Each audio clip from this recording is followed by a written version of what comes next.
नहीं कि भगवान को प्रसन्न कैसे करें ताकि वो हमारी मनोकामना पूरी करें। आपने बताया था कि तप करना चाहिए, तो कैसे तप किया जाए, कोई व्रत किया जाए कि हमारा मनोकामना पूरी। पहली बात तो एकादशी व्रत शुरू करो। फिर जैसे भगवान शिव की उपासना तो सोमवार व्रत शुरू करो। भगवान शंकर का अभिषेक करो, नाम जप करो, कुछ पाठ करो और वो भगवान को प्रदान करो। फिर भगवान से प्रार्थना करो। एक तो ये डिपार्टमेंट हो गया। और एक हो गया कि लाडले प्रभु मैं आपकी लाडली हूँ, मैं जैसी हूँ आपकी हूँ, मेरे से कुछ नहीं बनेगा, आप अपने हिसाब से मेरी आवश्यकताओं की पूर्ति कर दें। मेरे हिसाब से नहीं, मेरे हिसाब से नहीं, मेरा हिसाब तो बहुत छोटा है। नाथ आप अपने हिसाब से कीजिए। जोई जोई प्यारो करे सोई मोई भावे।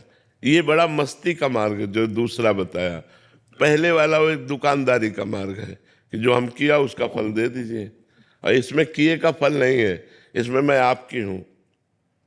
जैसे गोदनामा में नहीं होता पूरी प्रॉपर्टी गोदनामे वाले के ऊपर, ऐसे ही भक्त को भगवान अपना सर्वस्व समर्पित कर देते हैं। भक्त जब अपना भगवान को सर्वस्व समर्पित कर देता है तो भगवान अपना सर्वस्व समर्पित कर देते हैं। तो जितना हमारा समर्पण जोर का होगा उतना ही हमें आनंद की अनुभूति होगी।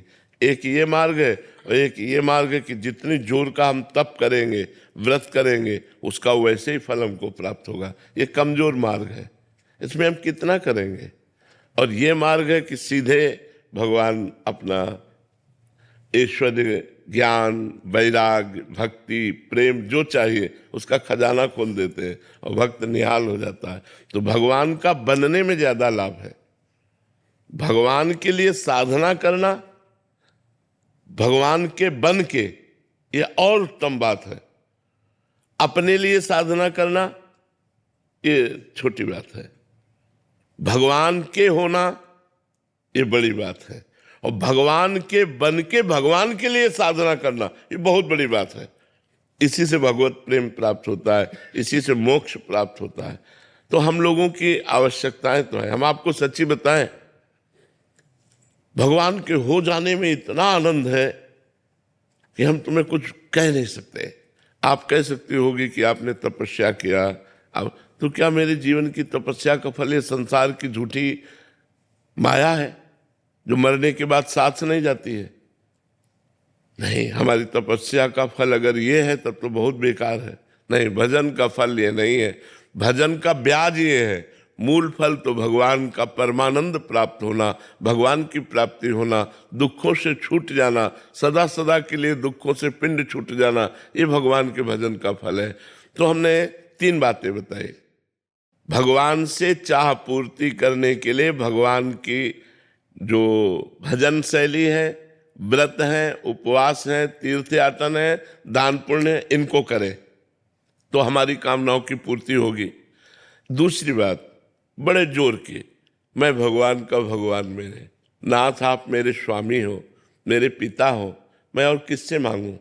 ये अपनापन, ये बहुत जोर की बात है। भगवान के होके अपनी आवश्यकताओं की पूर्ति करना।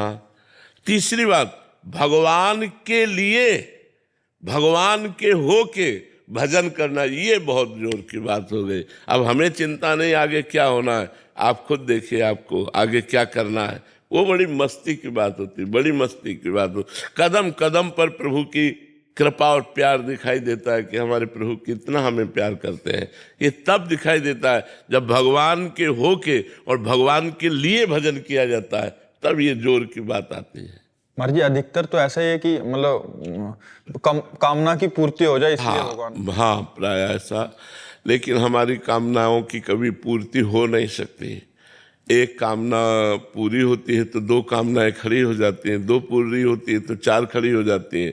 कामना ही पूरी शांत हो जाए, वो भजन का फल होगा कि अब कोई कामना नहीं। जाहि न चाही कबहु कछु, तुम सन सहज स्नेह, बसहु निरंतर तासुर, सो राउर निज के।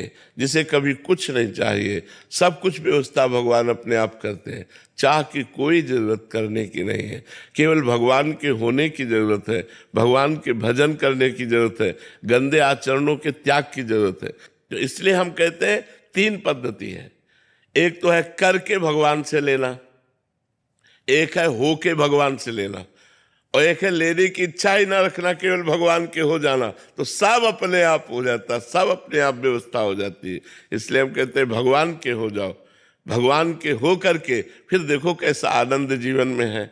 कुछ नहीं करना, जैसे हो वैसे ही रहो, नाम जप करो राधा राधा, बस मांस मत खाओ, शराब मत पियो, पराई बहनों बेटियों की तरफ गंदी दृष्टि मत रखो, जो पापाचरण है वो पापाचरण मत करो, फिर देख लो आपका जीवन कितना आनंदमय होता है। भगवान ने आनंद के लिए मनुष्य शरीर दिया है, पशुओं को कर्म भोग के लिए दिया है।